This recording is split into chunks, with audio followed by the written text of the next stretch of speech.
வணக்கம். இன்னைக்கு நம்ம கூட யார் இருக்காங்கன்னு பார்த்தீங்கன்னா ஜேஏபி மருத்துவமனையிலிருந்து டாக்டர் நியோச்சஸ் தர்சஸ் மற்றும் டாக்டர் வீணா இருக்காங்க. ஸோ இன்னைக்கு நம்ம என்ன பார்க்க போறோம் அப்படின்னா ஜாண்டிஸ் எனப்படக்கூடிய மஞ்சள் காமாலை. ஸோ மஞ்சள் காமாலை அப்படின்னாலே பார்த்தீங்கன்னா இப்போ நிறைய பேருக்கு மஞ்சள் காமாலை பற்றி முழுசா தெரியாததுனாலையும் அதை பற்றின விழிப்புணர்வு இல்லாததுனாலையும் நிறைய குழப்பங்கள் ஏற்படுது. ஸோ அதை எல்லாத்தையும் தீர்க்கிறதுக்கு தான் இன்னைக்கு நம்ம கூட மருத்துவர்கள் இருக்காங்க. வணக்கம் சார். வணக்கம் மேடம். ஸோ சார், மஞ்சள் காமாலை அப்படிங்கிறது என்ன? அது ஒரு வியாதியா இல்லை அறிகுறியா சார்? ஆமாம், இது என்னை பொறுத்த ரொம்ப நல்ல கேள்வின்னு தான் சொல்லுவேன். ஏன்னா மஞ்சள் காமாலை அப்படின்னு நம்ம சொல்லும் பொழுதே என்ன வேணா, நான் யூஸ்வலாக பார்த்தீங்கன்னா ஒரு டக்குன்னு ஒரு டிசீஸ்ன்னு சொல்லி முடிவு பண்ணுறாங்க, ஒரு வியாதி அப்படின்னு நினைக்கிறாங்க. ஃபஸ்ட் மோஸ்ட் இம்பார்ட்டன்ட் நம்ம என்ன ஞாபகத்தில் வச்சுக்கோன்னா, மஞ்சள் காமாலை அப்படிங்கிறது ஒரு அறிகுறி. ஸோ எந்த உறுப்பினுடைய அறிகுறின்னு பார்த்தீங்கன்னா மஞ்சள் காமாலைங்கிறது கல்லீரல் பாதிக்கப்பட்டதனுடைய ஒரு அறிகுறி தான். ஸோ இதற்கு பல காரணம் இருக்குது. அப்போ மஞ்சள் காமாலை என்ன கல்லீரல் பாதிப்பால் வருகிறது அப்படிங்கிறத பொறுத்து நம்மளுக்கு ட்ரீட்மெண்ட் சிகிச்சை மாறுபடும். ஸோ என்னை பொறுத்தவரை மஞ்சள் காமாலை என்பது ஒரு அறிகுறி. எந்த உறுப்பு பாதிக்கப்படுகிறது அப்படின்னு சொன்னீங்கன்னா அது கண்டிப்பாக கல்லீரல்னால பாதிக்குது அப்படின்னு தான் சொல்லுவோம். நீங்கள் என்ன வீணா சொல்கிறீங்க? ஆமாம், கண்டிப்பாக மஞ்சள் காமாலை ஒரு அறிகுறி அப்படிங்கிறத மக்கள் எல்லோரும் தெரிஞ்சுக்கணும் முதல்ல. அதாவது அது எப்படி அந்த அறிகுறி இருக்கலாம் அப்படின்னு பார்த்தீங்க அப்படின்னா, அவங்க எப்படி அந்த மஞ்சள் காமாலைன்னு சொல்கிறாங்க அப்படின்னு பார்த்தீங்கன்னா, ஒன்று அவங்களுடைய யூரின் ரொம்ப எல்லோ கலராக, அதாவது நார்மலாக இருக்கக்கூடிய பேல் எல்லோவாக இல்லாமல் ரொம்ப டார்க் யூரினாக போகும். அது ஒரு சிலர் எனக்கு மஞ்சள் காமாலை வந்துருச்சு அப்படிங்கிற ஒரு அச்சத்தில் வரக்கூடிய நிலைமை ஏற்படும். இன்னும் சொல்லப்போனால் கண்ணு மஞ்சளாக, அவங்களுக்கு அந்த பல்பார் கன்ஜெக்டிவால உங்களுக்கு கண்ணு மஞ்சளாக இருக்கும்போது அது மஞ்சள் காமாலைங்கிற நினைக்கிறது இருக்கும். இன்னும் பார்த்தீங்க அப்படின்னா ஒரு சிலருக்கு உடல் ரீதியாகவே உடல்லே கூட எல்லோயிஷாக அந்த மாதிரி, அது பார்த்தீங்கன்னா மோஸ்ட்டாக சிறு பிள்ளைகள், பிறந்த குழந்தைங்களுக்கு அந்த மாதிரி ஏற்படும். ஸோ இதெல்லாம் வச்சு தான் மக்கள் மஞ்சள் காமாலை அப்படின்னு சொல்கிறாங்க. பட் அது எந்த காரணத்தினால வந்திருக்கு அப்படிங்கிறத அதை மருத்துவரை சந்திக்கும் போது தான் அதை அவங்க கண்டுபிடிக்க இயலும். Okay ma'am. இப்போ மஞ்சள் காமாலை அப்படிங்கிறது ஒரு தனி வியாதி இல்லை அப்படின்னு சொல்றீங்க. அது கண்டிப்பா ஒரு அறிகுறி தான் அப்படின்னு. மஞ்சள் காமாலை என்பது ஒரு அறிகுறி. ஓகே. அந்த வியாதி பல உறுப்புகளின் காரணங்களால இருக்கலாம். அதுல முக்கியமா கல்லீரல் சம்பந்தப்பட்டதா இருக்கலாம், இல்ல அதை சுற்றியுள்ள பகுதியில் சில அடைப்புகள் ஏற்பட்டதுனால கூட இருக்கலாம். ஃபார் எக்ஸாம்பிள் பித்தப்பை அது பக்கத்துல இருக்கு, அதுல ஒரு கல் அடைப்பு இருந்தா கூட நமக்கு அந்த மாதிரி ஒரு சில டைப்ஸ் எல்லாம் இருக்கு. அதுல அது கொஞ்சம் டீட்டெயிலாக நம்ம அடுத்தடுத்து பார்க்கலாம். Okay okay. ஸோ இந்த மஞ்சள் காமாலை அப்படிங்கிறது வேற எந்த காரணத்தினாலும் வரலாமா? ஆமாம், கல்லீரல் தவிர வேறு காரணங்கள் ஏதாவது இருக்கு? ஆமாம், இது எப்படி நாங்கள் ஜென்ரலாக பிரிப்போம் அப்படின்னா, ஸோ பேசிக்காக என்னென்னா கல்லீரலில் இருந்து அந்த பித்தம் சொல்லக்கூடிய பைல் உருவாகுது. அதனுடைய பணி என்னன்னு பார்த்தீங்கன்னா, அந்த பித்தத்தினுடைய பணி என்னென்னா, நம்ம சாப்பிடும்போது குடலுக்குள்ளே போகுது இல்லையா, எல்லா நியூட்ரியன்ஸும் போகுது. அதில் எஸ்பெஷலி பார்த்திங்கன்னா அந்த கொழுப்பை செரிமானம் பண்ணுறதுக்கு அந்த பித்தமானது நம்மளுக்கு தேவைப்படுது. ஸோ கல்லீரலிருந்து ஆரம்பிக்கக்கூடிய பித்தமானது அந்த கல்லீரல் நாளம், பித்தப்பை நாளம், அந்த டியூப் வழியாக அப்படியே பார்த்திங்கன்னா குடலுக்கு சேரும். அப்போ கல்லீரலில் ஆரம்பித்து அந்த உற்பத்தியார் ஏரியாவில் ஆரம்பித்து அந்த பித்தப்பை நாளம், அந்த பைல் டக்ட்டு, நம்ம சொல்லக்கூடிய அந்த லிவர்னுடைய டக்ட்டு, அது வழியாக குடலில் சேரக்கூடிய இடத்துல எங்கேயாவது ஒரு பாதிப்பு ஏற்பட்டுச்சுன்னா இந்த மாதிரி மஞ்சள் காமாலை வரலாம். அப்போ சுருக்கமாக சொல்லப்போனால் கல்லீரல் எந்த வகையில் பாதிக்கப்பட்டாலும் உங்களுக்கு மஞ்சள் காமாலை வர்றதற்கான வாய்ப்பு அதிகமாக இருக்குது. இப்போ ஒரு சின்ன எக்ஸாம்பிள் சொல்லப்போனால் ஒரு இன்ஃபெக்ஷனால் வரலாம். என்ன வீணா சொல்கிறீங்க? இன்ஃபெக்ஷன்ங்கும் போது நமக்கு பாக்டீரியா, வைரஸ், ஃபங்கைன்னு பல காரணிகள் இருந்தாலும், கிருமிகள் இருந்தாலும் அதில் மெயினாக வைரல் இன்ஃபெக்ஷன் அதிகமாக வெளிப்படக்கூடிய நிலை. யூஸ்வலாக ஹெப்படைட்டிஸ் ஏ, பிசி இந்த மாதிரி வைரஸ் இன்ஃபெக்ஷன் கல்லீரலில் பாதிச்சுன்னா வரலாம். அதே மாதிரி கல்லீரல் நம்ம பார்த்திங்கன்னா அதிக அளவு ஏதாவது யூஸ்வலாக பார்த்திங்கன்னா இந்த டோலோ மாத்திரைலாம் சில பேர் பேராசிட்டமால் பாய்சனிங்கில் அந்த மாதிரி வரலாம். ஒரு 5 கிராம், ஒரு 10, 15 மாத்திரை போடும் பொழுது கல்லீரலை பாதிக்கலாம். அதே மாதிரி பார்த்திங்கன்னா ஆல்கால் எடுப்பதால், ரொம்ப நாள் ஆல்கால் எடுக்கிறதுனால கல்லீரல் பாதிக்கலாம். ஸோ கல்லீரலினுடைய பாதிப்பு வரும்பொழுது ஆட்டோமேட்டிக்காக கல்லீரலினுடைய பாதிப்பில் பல அறிகுறி வரும். அதில் ஒன்று மஞ்சள் காமாலை. அப்புறம் கல்லீரல் பாதிச்சதுன்னா வலது பக்கத்தில் வலி வரும். கல்லீரல் பாதிப்புனால உங்களுக்கு என்ன ஆகும்னு பார்த்திங்கன்னா, கல்லீரல் செயலிழந்து போகும் பொழுது நம்ம இதில் அமோனியா அதிகமாகி பாடியிலலாம் பார்த்திங்கன்னா நினைவு மாறும், அல்லது உடம்புல அரிப்பு ஏற்படும். நான் ஏற்கனவே சொன்ன மாதிரி கல்லீரல் பாதிப்பினுடைய ஒரு அறிகுறி மஞ்சள் காமாலை. அதே மாதிரி பித்தப்பை குழாய்களில் ஏதாவது ஒரு அடைப்பு, அந்த பித்தம் வரக்கூடிய அந்த பாதையில் அடைப்பு வந்ததுன்னா மஞ்சக்காமலை வரும் உங்களுக்கு. அது இல்லாமல் ரொம்ப இன்ட்ரெஸ்டிங்காக சொல்லப்போனால் சின்ன வயசில் குழந்தைகள்லாம் பார்த்திங்கன்னா ஒரு பீடியாட்ரிக் ஏஜ் குரூப்பில் அந்த இரத்த சிவப்பணுக்கள் எக்ஸசிவாக உடையிறதுனால நிறைய ஆக்சுவலாக ரத்த அணுக்கள் உடஞ்சி அதிலிருந்து தான் அந்த சில டைம் பார்த்திங்கன்னா அந்த மஞ்சள் கிருமிகள்லாம் வருது. அது மாதிரி கல்லீரல் அதை சுற்றியுள்ள ஏரியாவை விட்டுட்டோம்னா நார்மலாக ரத்த அணுக்கள் 120 நாட்கள் நம்ம உடம்புல வாழணும். அது ஒருவேளை 20-30 நாட்கள் மட்டும்தான் வாழ்ந்து நிறைய ரத்த அணுக்கள் சில வியாதிகள்னால ரத்த அணுக்கள் முன்னாடியே உடையும் பொழுது அதிலிருந்து மஞ்சள் காமலை வரும்.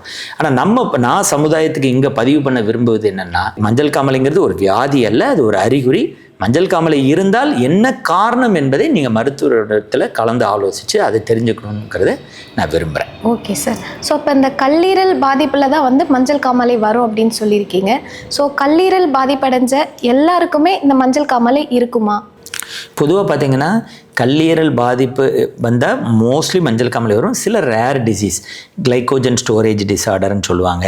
சில கேன்சர்லாம் பார்த்திங்கன்னா கல்லீரலில் போய் அடைக்கும், ஆனால் அதனுடைய செல்கள் பாதிப்படையாத பொழுது அந்த மஞ்சள் காமலை வராமலும் போகலாம். அதோட சிவியாரிட்டியை பொறுத்து இருக்கு. ப்ளஸ் அதை இப்போ கல்லீரல் பாதிக்கிறதுக்கு நமக்கு நிறைய காரணங்கள் இருக்கு இல்லையா, அந்த காரணங்களை பொறுத்தும் இருக்கு. பேஷண்ட் அந்த மஞ்சள் காமாலை அறிகுறினாலே நம்ம ஒன்லி கல்லீரல் ப்ராப்ளம் தான் அப்படிங்கிற தாட்டும் வரக்கூடாது நமக்கு. அதை முன்னாடியே சார் சொன்ன மாதிரி அதை சுற்றி உள்ள இப்போ பித்தப்பையில் ஏற்பட்டிருக்கக்கூடிய அடைப்புனாலையும் வரலாம். அதை நம்ம ஒரு ஸ்கேன் மூலமாக தெரிஞ்சுக்கலாம். அந்த பித்தப்பையிலேருந்து வரக்கூடிய அந்த டக்டில் சில சமயம் கல் இருக்கும்போது அதை டைப் ஆஃப் அப்ஸ்ட்ரக்டிவ் ஜாண்டிஸ்ன்னு சொல்லுவாங்க. ஸோ அது மூலமாகவும் நமக்கு வரலாம். இந்த மாதிரிலாம் பல்வேறு காரணங்கள் இருக்குது. அதே மாதிரி குழந்தைகளுக்கு சொல்லும்போது பார்த்தீங்கன்னா பிறந்த உடனே வர்றதை நம்ம பெத்தாலஜிக்கல் ஜாண்டிஸ் அப்படின்னு சொல்லுவாங்க. ஒரு 24 hours கழிச்சு நம்ம வர்றது ஒரு லேட்டராக ஒரு 2 days அதுக்கப்புறம் வர்றது ஃபிசியாலஜிக்கல் ஜாண்டிஸ் மாதிரி வரும். ஸோ அது ஒரு இருவிதமாக இருக்குது. அதை மக்கள் மத்தியில் அதை முன்னாடியே தெளிவுபடுத்திட்டோம் அப்படின்னா அவங்க தேவையில்லாமல் பதட்டப்படவும் தேவையில்லை. ஸோ அந்த மாதிரி ஒரு தருணங்களில் எவ்வளோ அந்த பிலிரூபின் லெவல், அதாவது ஒரு லேப் டெஸ்ட் எடுத்து பார்த்துட்டு அதற்கு தகுந்த ட்ரீட்மெண்ட்டை பண்ணுவாங்க. நீங்கள் கேட்டது மாதிரி இப்போது கல்லீரல் பாதிக்கப்பட்டாலே மஞ்சள் காமாலை வருமாங்கிறது அது அந்த சிவியாரிட்டியை பொறுத்து இருக்குது நமக்கு. இப்போ ஏர்லியராகவே அவங்க வந்துட்டாங்க அப்படின்னா, இப்போ என்ன ஒரு சிலர் பார்த்தீங்கன்னா நிறைய ஜென்ஸ் பார்த்தீங்க அப்படின்னா மோஸ்ட்டாக ஆல்கஹால் அடிக்டாக இருப்பாங்க.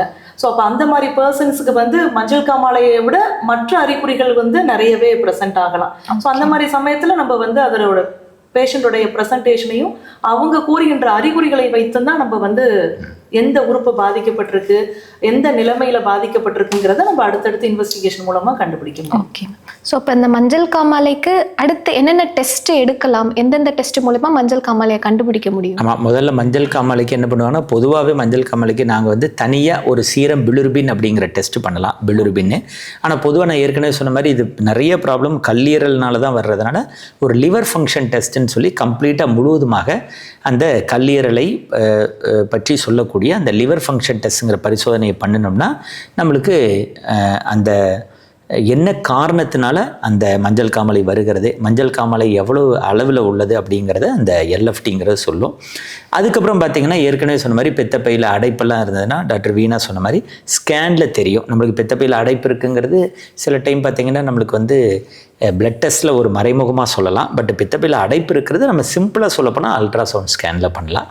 அதுக்கப்புறம் அல்ட்ராசவுண்டில் வந்திருக்கிற டீட்டெயிலை பொறுத்து நல்ல அடைப்பை பற்றி தெளிவாக தெரிஞ்சுக்கணுன்னா எம்ஆர்சிபி, சிடி ஸ்கேன் அந்த மாதிரி போகலாம்.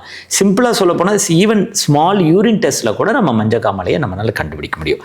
ஸோ பேசிக்காக நம்ம டெஸ்ட் சொல்ல போனால் என்ன வீணா சொல்கிறீங்க, நம்ம ஊர்லலாம் அந்த காலத்தில் முதல்ல லேப்லாம் பெரிய அளவில் டெவலப் ஆகாதப்ப ஜஸ்ட் ஒரு யூரின் டெஸ்ட்டில் கண்டுபிடிப்பாங்க. யூரின்ல மஞ்சள் காமாலைன்னு வந்த உடனே அதை அப்படியே எலாபரேட் பண்ணுறதுக்காக ஒரு லிவர் ஃபங்க்ஷன் டெஸ்ட்டு அப்படி வந்தால் கல்லீரல் பாதிக்கு இருக்குன்னு அவங்க தரப்பில் என்ன நினைக்கிறாங்களோ அது மாதிரி நாங்கள் ஒரு பிளட் டெஸ்ட்லையும் ஸ்கேன் மூலமாகவும் அதை நம்ம கன்ஃபார்ம் பண்ணுறோம். ஓகே ஓகேண்ணா.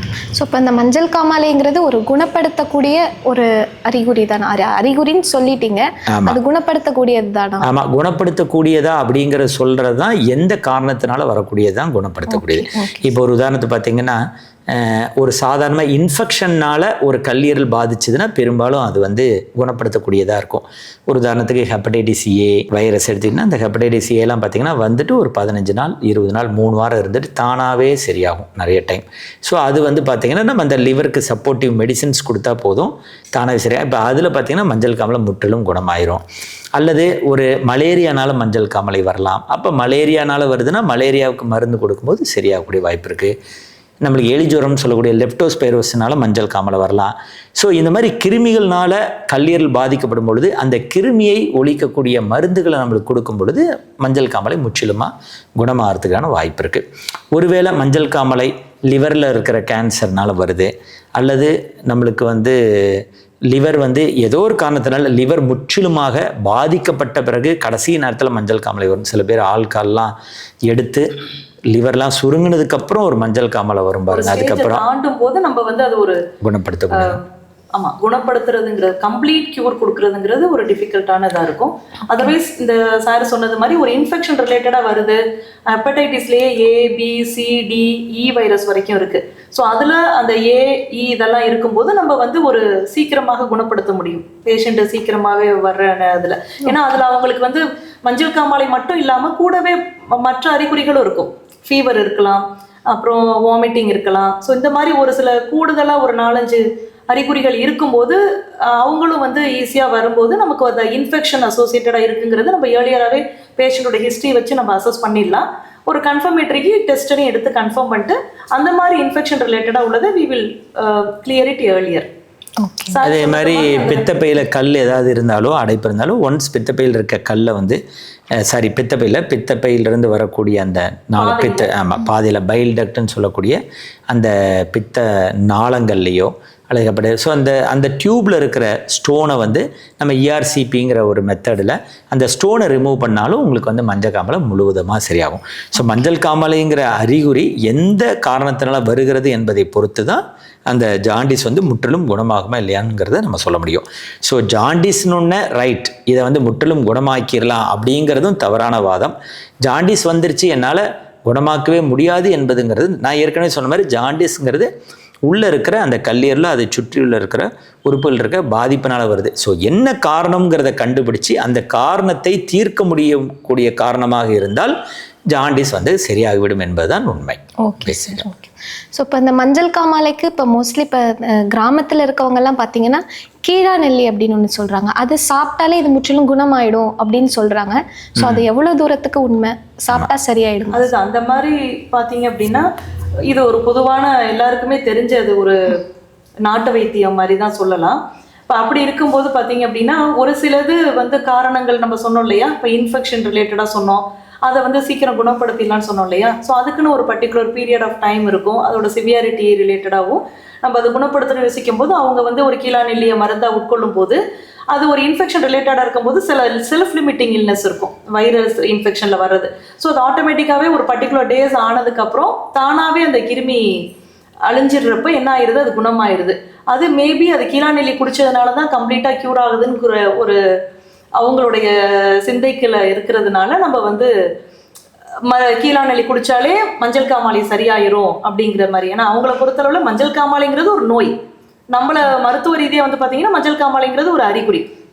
ஸோ அவங்க சொல்றது பார்த்தீங்க அப்படின்னா அந்த செல்ஃப் லிமிட்டிங் இல்னஸ்ல ஒரு சிலது குணமாகிறத வந்து ஃபுல்லாக கம்ப்ளீட்டாக கீழா நெல்லி மட்டுமே குணப்படுத்துங்கிற ஒரு தவறான கருத்து கூட மக்களிடையே இருக்கலாம். அதாவது கீழா நெல்லி என்பது கல்லீரலை ப்ரொமோட் பண்ணக்கூடியது அல்லது கல்லீரலினுடைய நலனை பாதுகாக்கக்கூடியது, அது கல்லீரலினுடைய செயல்பாட்டை ஊக்குவிக்கக்கூடியது என்பதில் மாற்று கருத்து எதுவும் இல்லை.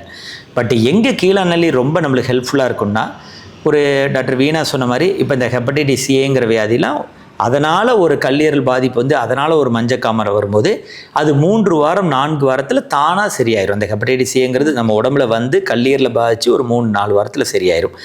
அப்படி அந்த சரியாகக்கூடிய சில வியாதிகளில் தானாக சரியாகக்கூடிய வியாதிகளில் இந்த கீழா நெல்லி கல்லீரலை வந்து முற்றிலுமாக கொஞ்சம் பாதுகாத்து அந்த 3 வாரம் 4 வாரங்கள் ஆகக்கூடிய அந்த வியாதியை கட் ஷார்ட் பண்ணி 2 வாரத்தில் குணப்படுத்துது.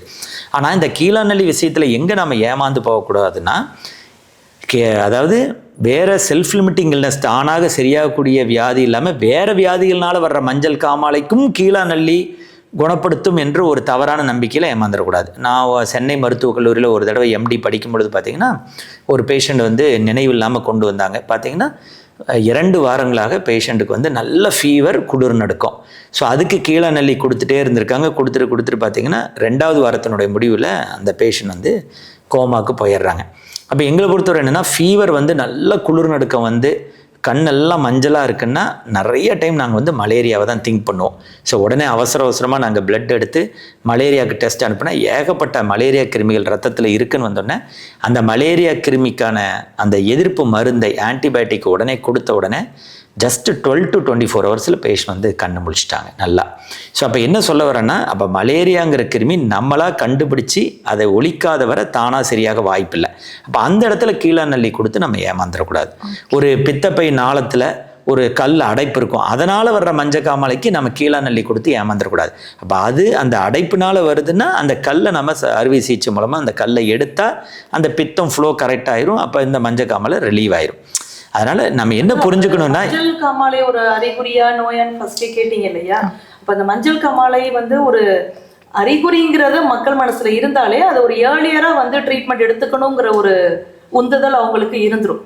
அதை வந்து எவ்வளவு சிவியாரிட்டி, இப்போ ஒரு சுயநினைவு இழக்கிற அளவுலையும் நம்ம வந்து கீழாநெல்லியே எடுத்துக்கணுங்கிற அவசியம், அது வந்து தவறான எண்ணம். அது எதா இருந்தாலும் நான் இந்த இதில் பதிவு பண்ண விரும்புவது என்னென்னா, மஞ்சள் காமாலை அப்படின்னு நீங்கள் அறிகுறி இருந்தாலோ அல்லது டிடெக்ட் பண்ணாலோ காரணத்தை கண்டுபிடிங்க. காரணத்தை பொறுத்து தான் உங்களுக்கு ட்ரீட்மெண்ட் சிகிச்சை முறை மாறும். அந்த சிகிச்சையை பொறுத்து உங்களுடைய மஞ்சள் காமாலையை நம்ம முழுவதுமாக நம்ம உடல்ல இருந்து விரட்ட முடியும். இதுதான் வந்து டேக் ஹோம் மெசேஜ் மாதிரி நான் சொல்ல விரும்புகிறேன். Okay sir. ஸோ இப்போ இதுக்கு மருந்து மாத்திரைகள் தவிர வேறு ஏதாவது ட்ரீட்மெண்ட் இருக்கா சார்? ஆமாம், மஞ்சள் காமாலைக்கு நான் ஏற்கனவே சொன்ன மாதிரி காரணத்தை கண்டுபிடிக்கணும், அதில் மாற்று கருத்து இல்லை. காரணத்தை கண்டுபிடிச்சதுக்கப்புறம் அந்த பாதிக்கப்பட்ட அந்த கல்லீரலை ஊக்குவிக்கிற மாதிரி நம்ம உணவு வகைகளை எடுத்துக்கொள்ள வேண்டும். யூஸ்வலாக பார்த்திங்கன்னா கல்லீரல் வந்து ஏற்கனவே சொன்னேன், கல்லீரலிருந்து வரக்கூடிய பித்தம் தான் உங்களுடைய கொழுப்பை என்ன பண்ணுது, செரிமானம் பண்ணுது.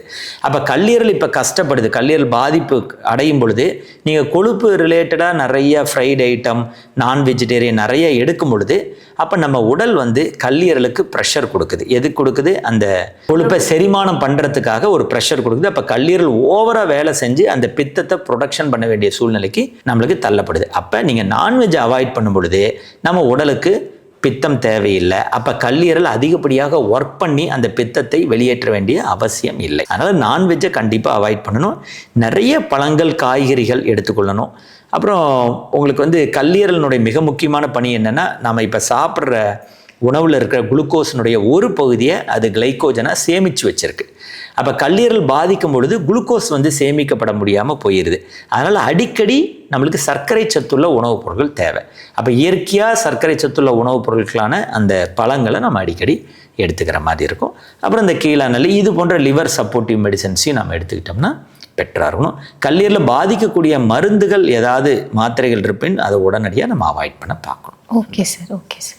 ஸோ மஞ்சள் காமாலை பற்றி இவ்வளோ நாள் இங்கே எல்லாருக்கும் தெரியாத பல விஷயங்கள், பல உண்மைகள் இன்றைக்கி வந்து நீங்கள் சொல்லியிருக்கீங்க. ஸோ இவ்வளோ நாள் நம்ம மஞ்சள் காமாலை அப்படின்னா அது வந்து ஒரு தனி நோய் அப்படின்னு நினச்சிட்டு இருந்தோம். அதனால் அதை வந்து குணப்படுத்த முடியாது, தனி நோய் அப்படின்னு நினச்சிட்டு இருந்தோம். பட் இன்றைக்கி அதை பற்றின நிறைய உண்மைகள் வந்து நம்ம மருத்துவர்கள் ரொம்ப அழகாகவே நமக்கு சொல்லியிருக்காங்க. So thank you sir, thank you ma'am. So மீண்டும் ஒரு நன்னாளில் நாம் சந்திப்போம்.